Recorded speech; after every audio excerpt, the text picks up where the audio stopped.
Hello, my name is Burke Hedges, author of the best-selling book, The Parable of the Pipeline.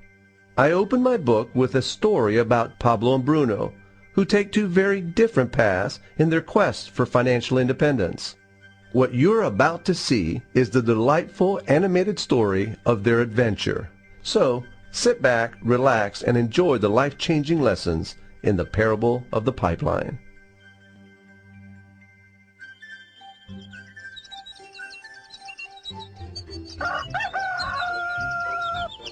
Far away, in a small village, near a beautiful valley, lived two friends, Pablo and Bruno. They were both young and dreamed of a better life for themselves. They'd often discuss their dreams about how they would become the most successful men in the village. They weren't afraid of hard work, and they searched for opportunities to help realize their goals and achieve their dreams. One day, an opportunity presented itself.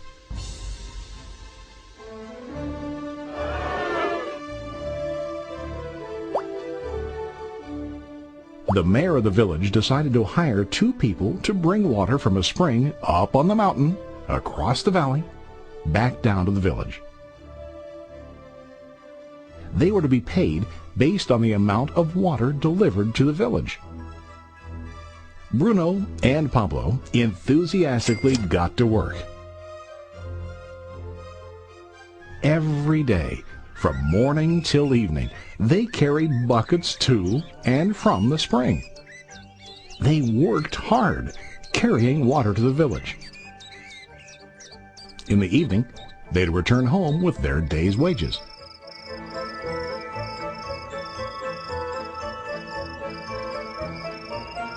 Bruno was satisfied with his work and the money he earned. He was sure that with this work he could achieve his dreams. Bruno thought that to increase his wages he could use bigger buckets to bring more water each trip.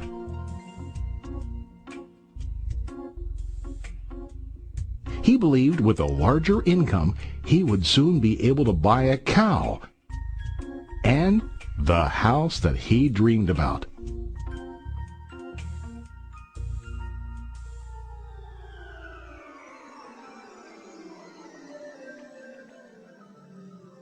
Now Pablo was not satisfied. At the end of the day, his back and hands ached, and he was exhausted. He was looking for an easier way to earn more. One day an idea occurred to Pablo. He imagined building a pipeline to deliver the water from the mountain spring to the village.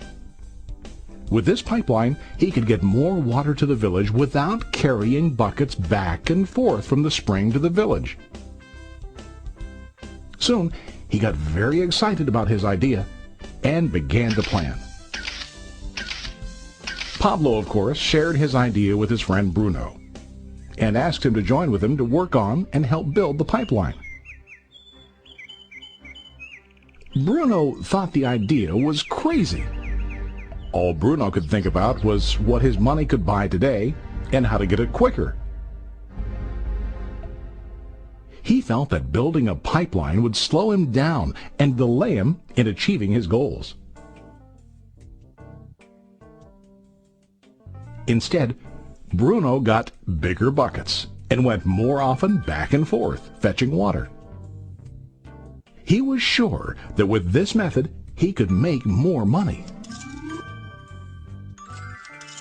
Pablo decided to build the pipeline on his own. He understood that it would not be easy to build, and it would take time to complete the pipeline. Pablo knew that it could take several years to finish, but he set his mind on his goal. Every day he worked and carried water like before. But on weekends and during his spare time, he worked hard to dig in the rocky soil and build his pipeline. In the first month, there was little to show for his work.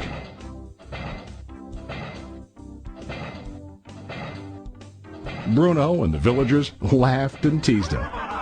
They called him Pablo the Pipeline Man.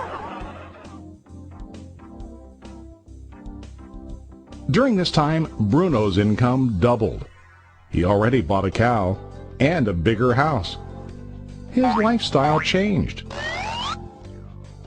He now spent time after work in the bar, enjoying his hard-earned wages from delivering water.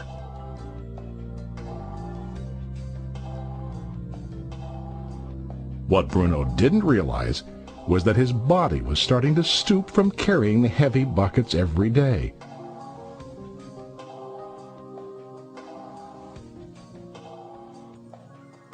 His face looked worn and his body tired. Soon, he began to carry less and less water due to the wear and tear on his body.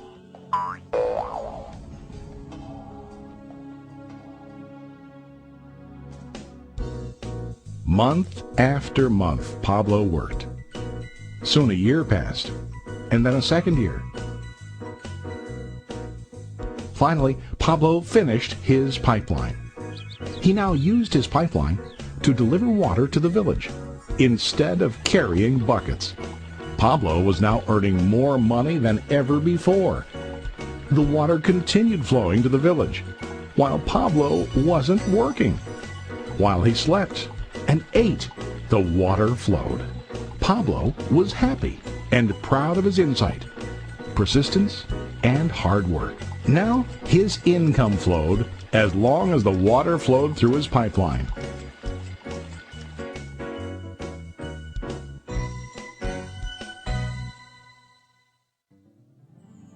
The story of Bruno and Pablo is a reflection of life. Their jobs symbolize what most people do to earn money. Bruno gets his money using buckets. He goes back and forth, carrying his buckets from the spring to the village in exchange for money. To increase his income, he either has to go more frequently to the spring or to use larger buckets. It's common in real life to increase our income by working harder. For example, working overtime or getting a second job. We also increase the size of our buckets by accepting a higher paying position, which often includes spending more time on the job. Most of us exchange time for money like Bruno. We know that every person has only 24 hours in the day and that it's not possible to use all our time to work. The most difficult time comes when we can no longer exchange time for money due to age, health, or other reasons. Then, our income stops. Now let's review what Pablo did. Very wisely, Pablo did not exchange all of his time for a limited income, but he used some of his time to build a pipeline. He knew that the pipeline would bring ongoing income as long as the water flowed.